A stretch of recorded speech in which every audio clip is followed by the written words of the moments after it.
Wednesday is Ladies' Day at 99th Monkey Liberty News. Not really, but today, for whatever reason, I do seem to have a lot of information from ladies. Welcome to 99th Monkey Liberty News for Wednesday, April 30th, 2014. April only has 30 days, not 31.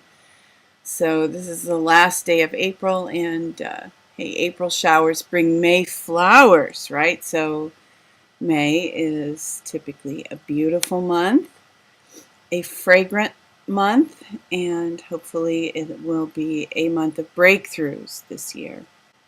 From Sharyl Attkisson is this great thread on Twitter. John Rappaport, and I mentioned his blog the other day in which he encouraged Sharyl Attkisson to come out swinging, and evidently she has taken his advice. So she is being very public here about how truth has been stifled in media, and quoting James Risen, "We have to stand up and begin to fight back against press restrictions. Not a second, not a heartbeat too soon," right? And all of us doing the alternative media thing will, I think, be relieved to a certain extent to see more mainstream people taking up the battle cry of, hey, they're trying to kill us, and lying to us and manipulating us. So again, a great thread here on Twitter from Sharyl Attkisson yesterday evening, and she also wrote a really wonderful post on Facebook yesterday about Benghazi. And of course, Sharyl had done the research on Benghazi and many other things when she was at CBS.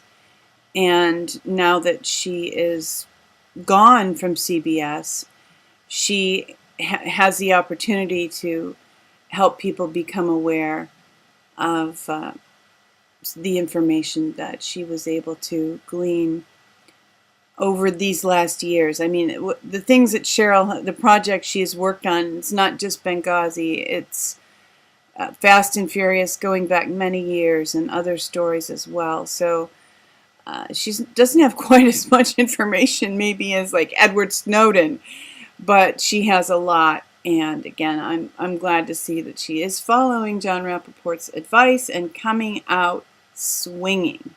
This lady was on the Alex Jones show yesterday, Darcia Narvaiz, and she was not a typical guest for Alex, but I was very moved by what she had to share. And you know, I know sometimes we get a real short focus when we're considering the news because there are so many things that seem to be a crisis. But it was really good yesterday to step back a little bit and just hear this perspective on really life and how to raise children to be emotionally wise and intelligent, and how to be that way ourselves. And a little warning here: when you watch this, you may feel a little bit inadequate as a parent, and based on your upbringing, you may feel a little inadequate as a human being. However, she does have some suggestions for people who do feel that they're lacking, that they maybe haven't developed to the extent that they could. She said that the right hemisphere of the brain can continue to grow, and I don't think by that she literally means grow. I think she means, probably have more synapses wired together, or I'm not sure really physiologically exactly how that works. But the suggestions are simple. Things like dancing, playing music, listening to music, painting, basically just creating.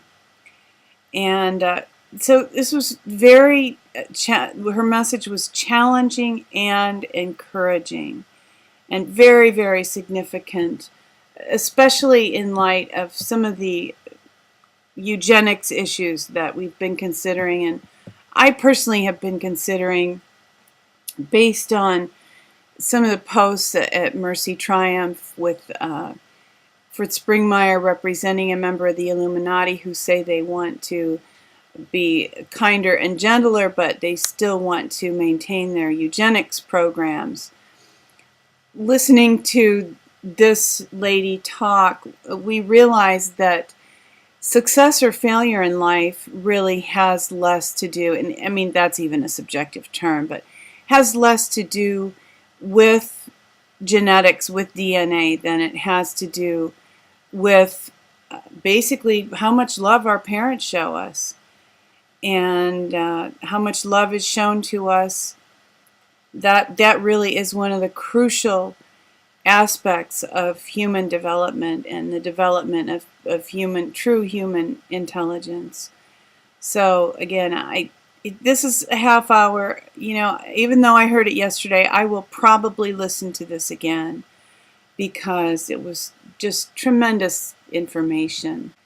This is an article, actually at CNN Opinion, Why You'll Hate the Internet Fast Lane.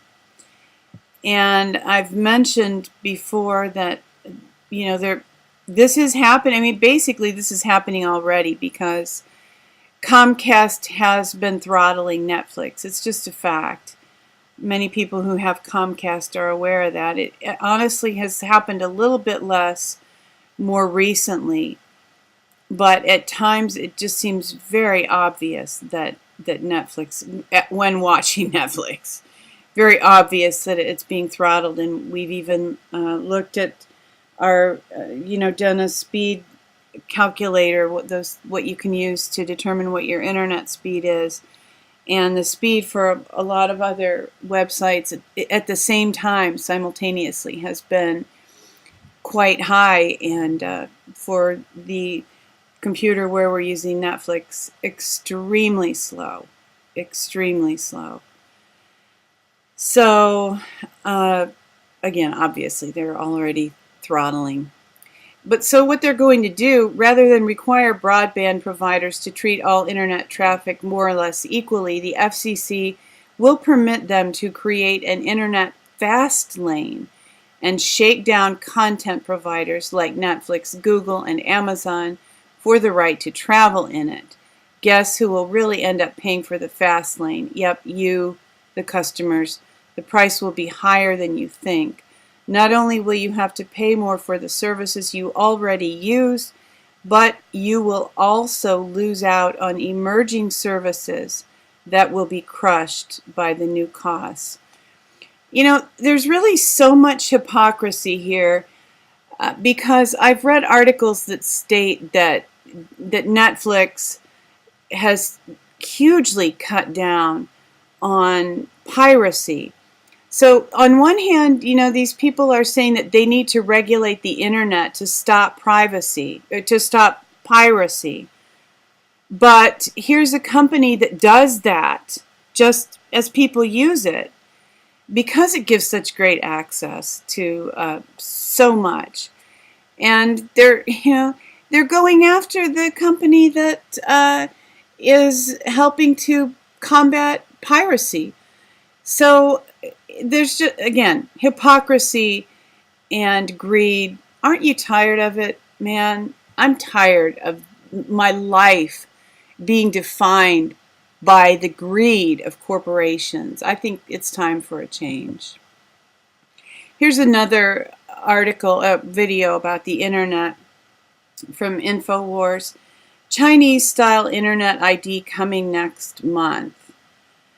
And this initially will be to use government services, but yeah, like it's not going to spread into other areas, right? So, we can opt out of this. I mean, it's like Obamacare. You don't have to sign up for it. Hey, it's like your tax filing. You don't have to send those forms in. Yeah, there might be consequences, but if we have the attitude, the IRS is not a lawful entity, and if we can educate ourselves about these things, we can, just begin to say no. And we're supposed to just say no to drugs. Well, I think we should just say no to the government. And especially in things like, doing transactions for government licenses and whatever on the internet. Hey, it costs them more. I know it's a pain. It costs them more if you actually walk in to the license bureau and have an actual person process your payment for your renewal of your license, your plates, whatever. Yeah, it's a great convenience to do it online. But we still have the ability to do it in person, and that means you can opt out of these government programs like having the internet ID. And there are enough of us that we can do this. This is from InfoWars. Public sees that bankers create money and wars. Yet people are becoming aware of this, and most of them aren't any happier about it than you are or than I am. People don't like to feel that what I just said is true, that greedy corporations frame and define our lives. Nobody wants to live that way. Nobody will, virtually nobody will consciously choose to live that way. And up till now, a lot of the choices, lifestyle choices we've made, our associations, what we agree to, what extent we allow government to interfere in our lives, we haven't been fully aware. It's been going on for a while, but we were operating under deception. We weren't fully aware. Well, now, as people are becoming aware, that there's momentum for us to require change. I mean, and I don't mean require in a stuffy religious way. I just mean no, I'm not going to do that. I'm not going to get my license online if I have to give these stupid biometrics and opt out. Again, we stop buying Monsanto, stop supporting corporations that have practices that are offensive and dangerous. So there's nobody, we used to be able to feel that the FDA and our government was watching out for us. And I think rightfully, because we have paid for those services. But as we are becoming aware, we can't rely on them. We cannot trust our government. And that's because, the bankers create money and wars. It's not somebody who has been duly elected. It's not somebody we have chosen to represent us. It's bankers. Yesterday, you might have heard about Oklahoma had they put a man to death. They had an execution, and they used a new chemical method to do that. It was a disaster. I mean, it was probably almost like the Green Mile when, poor Cajun guy is electrocuted without water in the sponge. I won't even describe what I read he experienced, but I've never understood really why they don't just give somebody an overdose of morphine. I wanted to address this. I saw this on RT. 1 in 25 death row inmates is likely innocent. This is just something that happens. And And I've been aware of this for quite a while. I think this is a tragedy. Personally, I would probably rather see a guilty person go free than see an innocent person put to death or even made to suffer. And as we know, the way our judicial and law enforcement systems are at the current time, there are people suffering horrible abuses at the hands of the system. I am acquainted with somebody who spent a little bit of time in a jail last week, and the conditions were, Americans used to be afraid to go to Mexican jails. I'll tell you what, from reports that I've heard, American jails are disintegrating into the conditions that we used to think of as Mexican jails. And it's very difficult to find justice in this system. A lot of innocent people spend a lot of time in jail and even prison. And, people go to prison for possession of marijuana. So I hope that we very soon have a complete overhaul of this system. In the meantime, keep your nose clean. Stay out of jail, stay out of prison, unless your principles drive you to actions that land you there.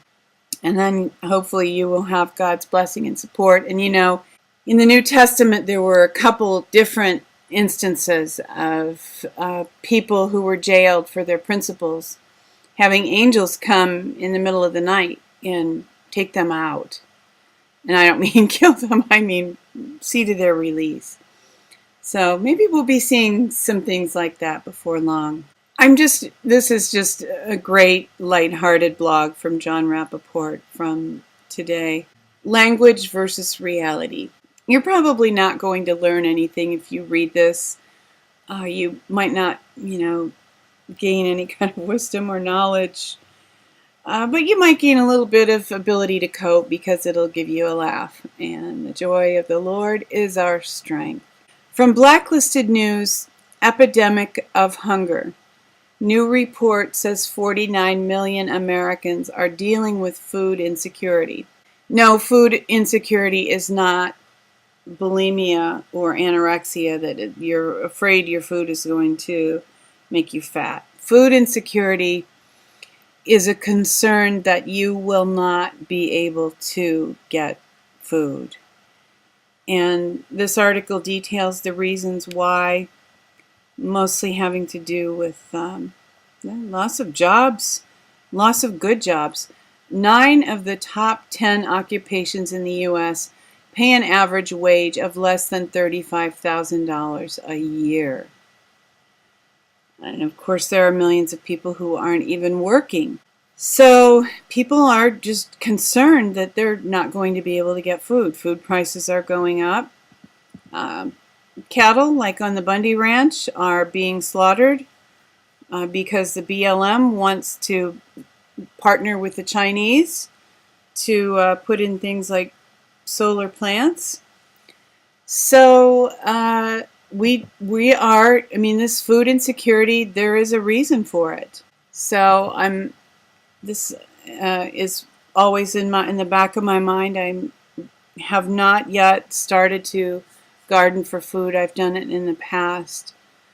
I had relatives from the South who had just unbelievable gardens down in Alabama, Georgia. Beautiful, beautiful gardens, and ate their own produce most of the summer.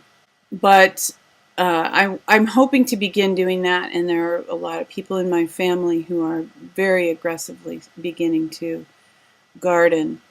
So this is an answer to people who have concerns about not being able to get enough food.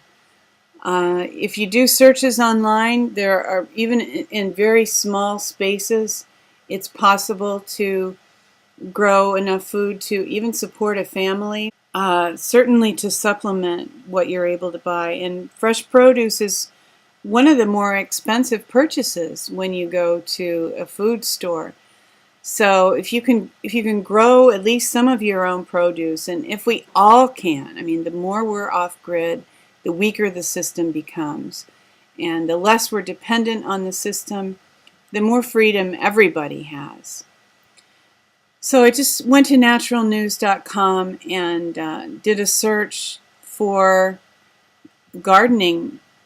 And I just searched for garden. I forgot what my search term was. I just searched for garden, yeah.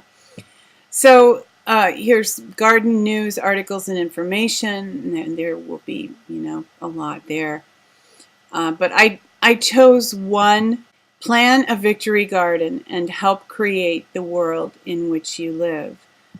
And I don't think that the lady who was talking about epigenetics specifically mentioned gardening, but connecting with the earth and remembering who we are in terms of the long history of human life on earth, that we have through most of that history had pretty much direct contact with the earth through growing food.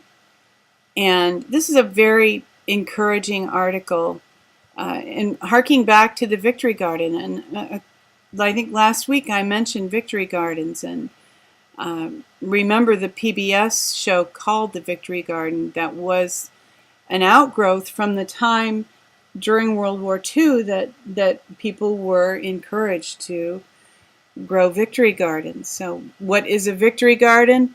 The first victory gardens began toward the end of the Great Depression, when urban and suburban dwellers cleared strips of their backyards, vacant lots, and any ground they could get their hands on to plant it with produce at a time when food was scarce.